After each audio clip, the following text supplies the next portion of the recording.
Ben abecho efru na ne ebue Ben efunu no eni ebue akra ne se wa na atu ne den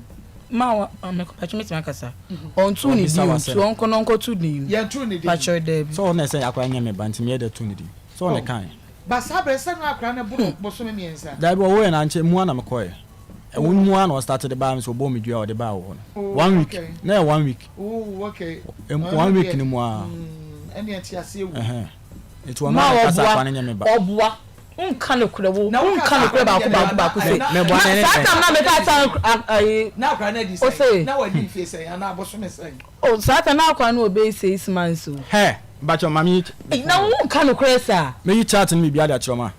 me phone wo I'm so the chat yeah the chat me yi bi ada cho me ko do 1 week okay no we finish with bomb dia 1 week ba sabre na wo ko na akra na wo say no be I'm say no ko 1 month mo no I see yeah okay inti na mo antu di bi ko akra nya oba de ye tibe ntu de me ti ase na se ye oba no betu ni obetu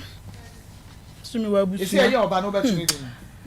ese DNA no lie mi wa busu yes ye mpa abaya ma ni akra ni straight mi wa busu ya no kululu no libi don no nko for ye so sabe shi me no fie bensie ho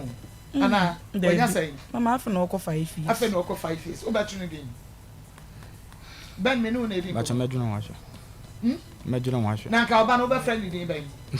wo tuni na edi ben na de be friend me ye wo me ye tu mi din wo so ye tu wo din enti e wodi a ye de ayo papers ye de wodi a ye de aye wo best set everything bibia wo document bia wo din wo so enti ye ntumi fa da ye wo no sa be na anto no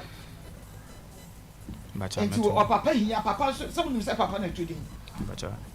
e ba cha okay enti wo betu ni din na akura na hunu se ampa me papa ne se wudi na ade betu no se wo fa bi din na ade betu no se wan din na ade betu akura ne de wo hia se etu ne di okay